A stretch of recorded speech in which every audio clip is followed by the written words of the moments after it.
Welcome back to our channel. నా పేరు బిందు. ఈరోజు వీడియోలో పునుగుల కర్రీ చేస్తున్నాను. సేమ్ మెథడ్స్తో మీరు ట్రై చేయండి. యాజ్ ఇట్ ఈస్‌గా చాలా అంటే చాలా టేస్టీగా వస్తుంది. ఇప్పుడు ప్రాసెస్ అనేది మీకు చూపిస్తున్నాను. ముందుగా 1 గ్లాస్ పెసరపప్పు తీసుకొని బాగా వాష్ చేసుకొని బౌల్‌లో వేసుకొని 3-4 అవర్స్ అనేది నానబెట్టుకున్నాను. అండ్ 4 అవర్స్ అయిన తర్వాత పప్పు చూసారు కదా, ఈ విధంగా అనేది మనకు వస్తుంది. అండ్ ఇప్పుడు వాటర్ లేకుండా గ్రైండర్లోకి అనేది పప్పుని వేసేసుకుంటున్నాను. ఇన్ కేస్ పప్పు క్వాంటిటీ తక్కువ ఉంది, సో మిక్సర్లోనే గ్రైండ్ చేసుకుంటున్నాము అంటే డైరెక్ట్ స్పీడ్గా కాకుండా on and of mixer of చేస్తూ ఆన్ చేస్తూ మనం పప్పుని బాగా గ్రైండ్ చేసుకుంటే సరిపోతుందన్నమాట. వాటర్ అనేది మనకి మిక్సర్లో వేసినప్పుడు ఒక 2 స్పూన్స్ అనేది పడుతుంది. ఇప్పుడు అదే గ్రైండర్లో అనుకో అసలు వాటర్ ఏమీ అవసరం లేకుండా మనకి పప్పు అనేది చాలా స్మూత్గా సాఫ్ట్గా ఫ్లఫీగా అనేది మనకి వస్తుంది అనమాట. ఒక 15-20 మినిట్స్కి చూసారు కదా పప్పు అనేది ఏ రకంగా అనేది వచ్చిందో.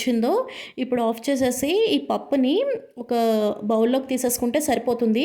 ఇన్ కేస్ మీరు మనకి పప్పు వేసినప్పుడే గ్రీన్ చిల్లీస్ కూడా యాడ్ చేసుకోవచ్చు, లేదనుకుంటే స్కిప్ చేయొచ్చు అనమాట. ఇప్పుడు బేటర్ అనేది మనకి రెడీ అయిపోయింది. ఇప్పుడు 1/2 ఇంచ్ నేను కుకింగ్ సోడా అండ్ కావాల్సినంత సాల్ట్ కూడా యాడ్ చేసి బాగా బీట్ చేసుకుంటున్నాను.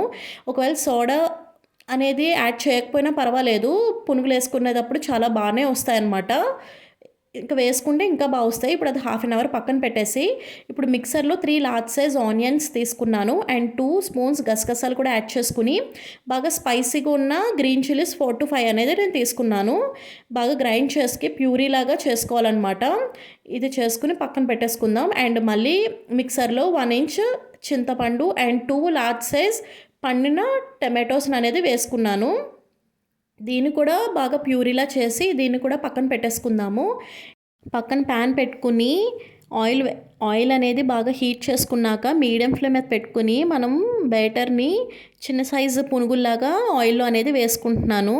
సో ఈ విధంగా మొత్తం ప్యాన్లో అన్నీ వేసేసుకోవాలి. కావాలంటే మీరు పెద్ద సైజ్ అన్నా సరే వేసుకోవచ్చు, నేను చిన్న సైజు వేసుకుంటున్నాను. అండ్ చూసారు కదా కొంచెం గోల్డెన్ కలర్లోకి వస్తున్నాయి, అవి తీసేసాను. అండ్ ఇలా రౌండ్గా తిప్పుకోవడం వలన ఏంటంటే పునుగులు అన్నీ ఈవెన్గా ఫ్రై అవుతాయి అన్నమాట.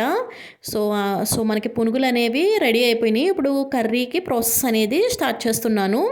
సో నేను ఒక చిన్న గరిటెతో ఆయిల్ అనేది వేసుకున్నాను. 3-4 టేబుల్ స్పూన్స్ కొంచెం ఆయిల్ ఈ కర్రీకి ఎక్కువే వేసుకోవాలి. And 1 big size biryani leaves 2 inches, cinnamon 6-7 cloves, 6-7 cardamom వేసుకొని మనం ముందుగా చేసుకొని పెట్టుకున్న ఆనియన్, గ్రీన్ చిల్లీ, గసగసాలు పేస్ట్ కూడా ఆయిల్లోకి ఇలా వేసేసుకుంటున్నాను.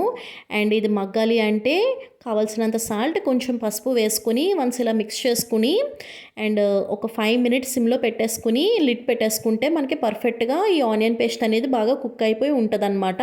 ఇప్పుడు 5 మినిట్స్ తర్వాత మనకి లిడ్ తీస్తే ఈ విధంగా మనకి కుక్ అయిపోయింది. సో ఇప్పుడు 1 tablespoon ginger garlic paste అనేది వేసుకుంటున్నాను.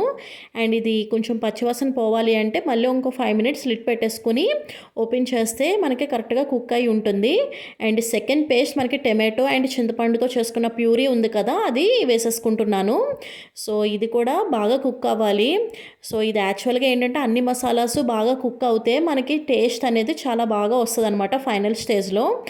లిడ్ ఓపెన్ చేస్తే మనకి బాగా కుక్ అయిపోయి ఉందన్నమాట. సో ఈ టైంలో 3 బౌల్స్ వాటర్ అనేది నేను యాడ్ చేసుకుంటున్నాను. సో మనం 2 బౌల్స్ నేను ప్యూరీ అనేది యాడ్ చేసుకున్నాను కదా, ఎక్స్ట్రాగా 1 బౌల్ యాడ్ చేసుకున్నాను.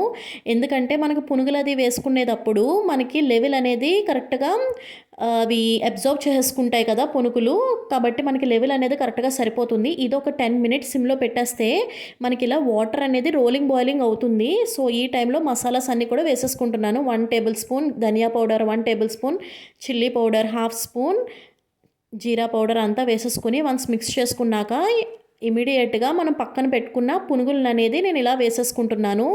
సో వేసేసుకున్న వెంటనే కొంచెం కొత్తిమీర వేసేసుకుని ఒక 10 మినిట్స్ మళ్ళీ సిమ్లో పెట్టుకుంటే చూసారు కదా కరెక్ట్ కన్సిస్టెన్సీతో మనకి పునుగుల కర్రీ అనేది రెడీ అయిపోయింది. సో మీరు కూడా ఈ విధంగా డెఫినెట్గా ట్రై చేయండి. అసలు నాన్ వెజ్ కర్రీస్కి ఈక్వల్గా మనకి ఈ కర్రీ అనేది వస్తుంది. బాయ్.